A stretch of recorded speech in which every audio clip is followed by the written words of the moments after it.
G'day guys and welcome back to this week's fishing report. Today you join me in the tackle room, the boat's in the garage, the rods have been put away, and I'm going to be talking about what has been biting over the last week and where to go fishing during the weekend.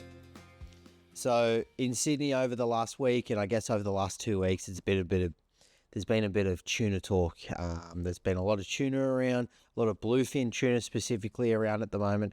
It's not something that I specifically do. One, the size of my boat doesn't really accommodate to be able to go out tuna fishing. I would love to be able to catch a tuna on this size of a boat. I think that would be quite a big challenge, but there's a lot of things that are involved, tackle and all that sort of stuff, that I just don't have, nor do I have the money to be able to invest in to be able to go out and do something like that. So that's probably something for a couple of years from now rather than something that might happen this year for me. But for the boats that can go out there, have the tackle and all that sort of stuff, tuna have been going off at the moment. All the way up and down Sydney, you can launch in Port Hackey, you can launch all the way up in Pittwater. There's been bluefin caught all the way up and down offshore in Sydney. I guess the biggest thing is, in regards to going out there, is obviously take your time, spend the time studying all the different rip charts and looking at fishing reports, seeing if you can find little hints and clues as to water depth, water temp, and where those tuna have been sitting.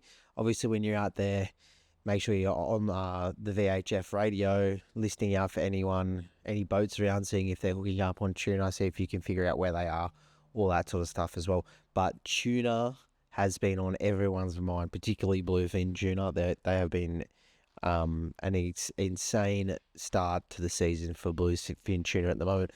You know, there's fish easily over 100 kilos being caught off Sydney, which is great to see. So cool. So moving on into the river system, there's been two fish that have been very consistent over the last week, and the reports that have come into me are trevally and bream. Those two fish have been super consistent over the last week and weekend. People either burling up for trevally. So when we're targeting trevally, you can target them in two ways, I think. One is burling up in a area where the tide is really, really pushing nice and strong. So anchoring up there using bread, sand, any type of burley that you would normally use. My recommendation is some kind of bread, mixing with some tuna oil, some pellets and water, and just mix it all together. And that's a perfect burley for trevally. And then floating your baits down through that, you should be able to find yourself a nice feed of trevally and some really, really nice fish in excess of 45 centimeters. Trevally, they fight hard, they are difficult to get in, and they are fun to catch. They're also not bad on the table as well, particularly good sashimi, raw fish. They're particularly good for that. The other fish in the river at the moment that has been going really, really well is our yellowfin bream. Our yellowfin bream in both Sydney Harbour, Port Hacking, Botany Bay, Georges River, all of our systems have been fishing really, really well. I think it's because we haven't had a lot of rain. The water has really cleared up. The silt in the water has really cleared up throughout winter, but that also makes it really, really hard to catch them as well. So you have to apply a lot of finesse tactics to be able to catch these yellowfin bream.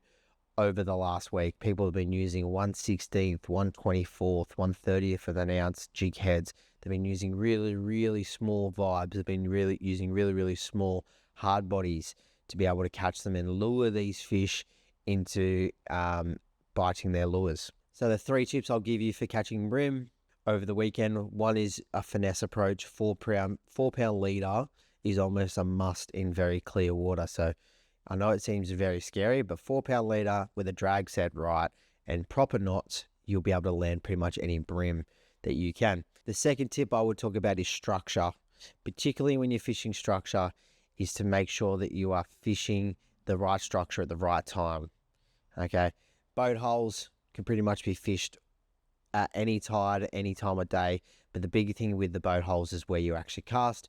You want to be sitting at the back end of the boat hole and casting towards the nose or the bow of the boat and letting it sink into the current back towards you. So electric motors are going to be the key for that. Other areas like our oyster leases and our reefy, rocky areas are going to be keys for where the bream are going to be holding. Again, shady sides of all of these sort of stuff. So shady sides of our rocky foreshore lines and our snags, that's where the bream is going to be hiding. They're going to be hiding in that shade, particularly if the water's really clear. You're going to predict them to be in that shadier side of the structure, mainly because it provides them a little bit of cover. And then if a fish that they want to eat comes past, they can quickly come out of the cover, grab that, and then head back straight back into that cover. So targeting your bream that way, particularly in clear water, has been key. The last tip I'll give you for targeting your bream over the weekend is find the moving water. The bream will bite, like I said before, on all tides, but particularly where the tide is a little bit stronger, they tend to hang out. They want a free, easy feed, and where the tide is stronger, there is going to be more bait pushing past them.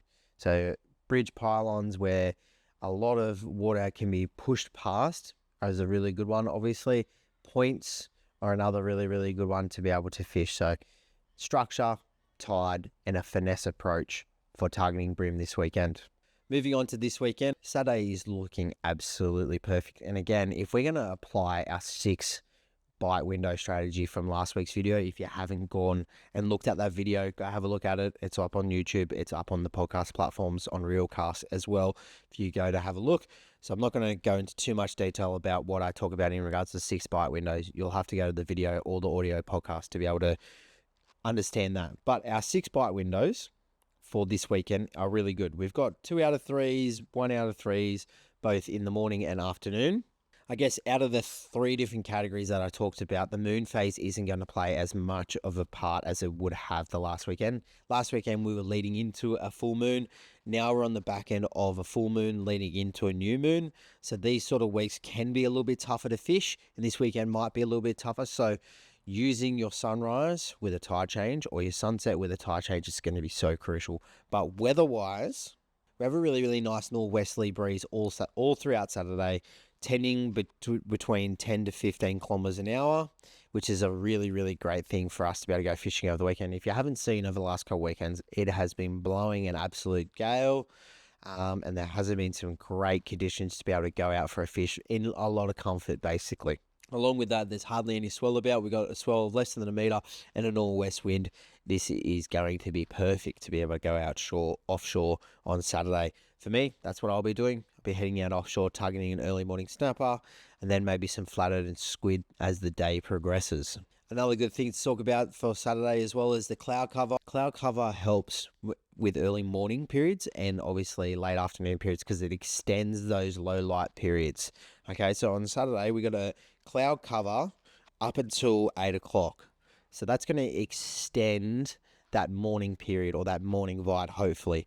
Again, the morning bite, we have a tide change at 6:30 in the morning as well. And our sunrise is roughly around the same time. So we got a 2 out of 3 for the morning. And I guess you could even call it a 2.5 out of 3. So cloud cover till 8 o'clock in the morning, a tide change at 6:30 in the morning, and sunrise at 6:30 in the morning. Saturday morning for me, because I normally can only go out fishing in the morning, is going to be the peak bite window for me for that day. And again, if you're thinking about that, yeah, definitely Saturday morning. Into Saturday afternoon, what we do have is a really, really nice run out tide. We haven't got technically a tide change around sunrise or sunset. Our tide change is about 1 o'clock and 7 o'clock. So that's past sunset and obviously too far away from sunset for that 1 p.m. tide. But what we actually have for the afternoon, if you are looking to fish in the afternoon, is a really nice strong tide for the afternoon. Run out tide is so nice. To be able to fish for any type of species. So if I'm going to go fish the Saturday afternoon, I'd be going towards a flat around the high tide, and I'd be fishing that flat all the way to the point where it will drop off and hang around that drop off right towards the back end. If there is going to be no water at the bottom end of that tide and around sunset, you are going to have some really good fish because all the fish are going to fall off that flat into that drop off. And if you're sitting there with your lure, with your bait, whatever you would like to use, you should be able to find a really nice feed of fish. Moving on to Sunday, the winds are tending to go southwest. So on Saturday, they were northwest. They'll swing to the southwest come Sunday, and they'll pick up quite a lot. We've got winds in excess of 30 kilometers an hour. So again, yes, you can go fishing, and yes, you should be able to fish in these sort of winds and windy conditions. You just need to pick the spots that are more protected from those winds, because if you're out in the complete open in 30, 35 kilometers of wind, in my opinion, it's too hard to fish, and it's just not comfortable. It's not enjoyable. So hanging in our southwesterly corners on Sunday is going to be key. Again, similar to Saturday, we have a tide change around sunrise, and we have a beautiful run out tide in the afternoon as well. The only thing is that I won't worry about is our moon rises and our moon sets, because they happen in the middle of the day. Now, if you're going to be fishing all day, yeah, definitely moon set. Let's have a think about it and think about where you want to fish for that moon set period as well. But for the majority of us who may only be able to fish morning or afternoon rather than the whole day, I think the morning is going to be a stronger bite window than the afternoon. So again, like I said, southwesterly spots in the Georges River, Warrenora River is going to be a really, really good spot, and heading anywhere west of Como Bridge should be able to find some really, really nice fish in the morning. In the Port Hacking, Southwest Arm, Northwest Arm, and any of our bays, so Yowie Bay, Burraneer Bay, Guttamatta Bay, are going to be really, really protected out of our southwesterly winds as well. So if you're fishing any of those areas, you should be able to be protected, have a nice fun day to be able to go out for a fish with lure or bait. Let's wrap it up. We've got some really, really nice tuna out offshore. If you're going to go head out offshore, Saturday might be the day to be able to go do that. Saturday morning's looking really, really good, and Sunday morning is looking really, really good. Out of the 2 days, Saturday's probably our best day, and in the morning is probably the best out of the 4 different bite windows that I discussed. Don't forget to go to 7 Seas Apparel, use code REALFishing10, that's REEL Fishing 10, for any type of winter and summer fishing apparel. Also, don't forget, the first episode of Realcast is up live now. Sam by the Gills, Gilchrist, is live up on YouTube and on any podcast platform. If you look up Realcast on any podcast platform, you'll find the audio version of the podcast.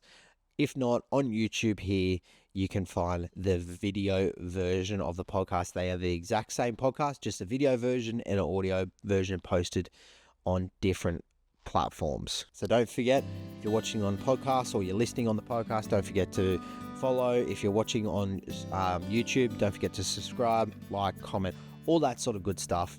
And we'll see you next week for the Fishing Report. Peace out.